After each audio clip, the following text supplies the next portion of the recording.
जब हम बीबीएमबी वालों से अपने हक की बात करते हैं तो हमको उसमें अपना हक भी नहीं मिलता है। पंजाब भी हमारा भाई है, हरियाणा भी हमारा भाई है। उनका जो आपसी विवाद है वो मिल बैठकर सुलझना चाहिए। हमारा तो मकसद ये है कि जब हमने पानी से आय कमाने की सोची तो हमें दोनों ही लोगों ने विरोध कर दिया।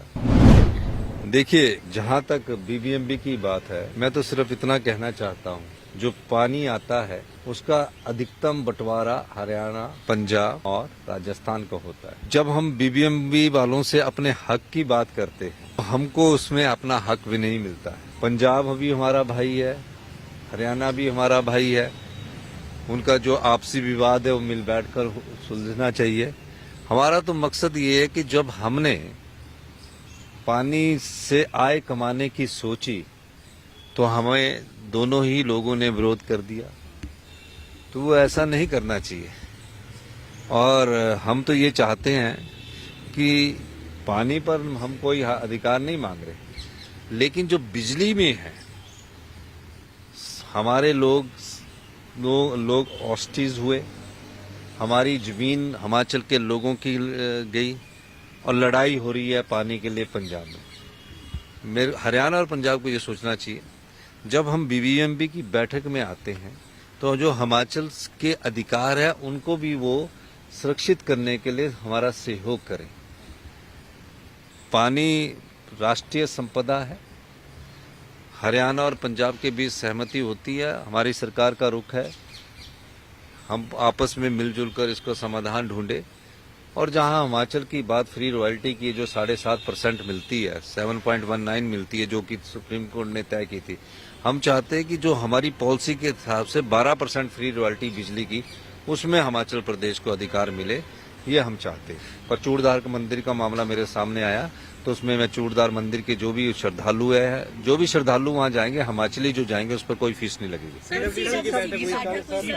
मीटिंग जो हुई आप लोगों ने पहलगाम पर चर्चा की, लेकिन ऐसा क्यों होता है कि जब भी आप लोग सीडब्ल्यूसी की मीटिंग करते हैं बीजेपी उस पर आप लोगों पर हमलावर होती है, सीडब्ल्यूसी को पाकिस्तान वर्किंग कमेटी बता देती है, बोलते हैं कि आप लोग पाकिस्तान की जुबान बोल रहे हैं। ऐसा क्यों होता है सर? हर बार हम लोग देखिए, मैं ये कह सकता हूँ कि सीडब्ल्यूसी के बारे में अधिकृत बयान देने का अधिकार एआईसीसी के हमारे जो प्रवक्ता उनके पास है, लेकिन भारतीय जनता पार्टी उस राष्ट्रवादी कांग्रेस पर इस प्रकार की बात करके अपनी तौहीन कर रही है। वो कांग्रेस की तौहीन नहीं कर रही है। इस देश की आज़ादी के लिए कांग्रेस ने संघर्ष किया। जिस देश में सुई तक नहीं बनती थी, पंडित जवाहरलाल नेहरू की नीतियों से बड़े बड़े उद्योग लगे। और जिस भाखड़ा के कारण पंजाब और हरियाणा लड़ रहा है, वो भाखड़ा बांध भी पंडित नेहरू जी की सोच के अनुसार बना। और जिस देश की एकता और अखंडता के लिए कांग्रेस के नेता बलिदान देते हैं, कांग्रेस के मुख्यमंत्री बलिदान देते हैं।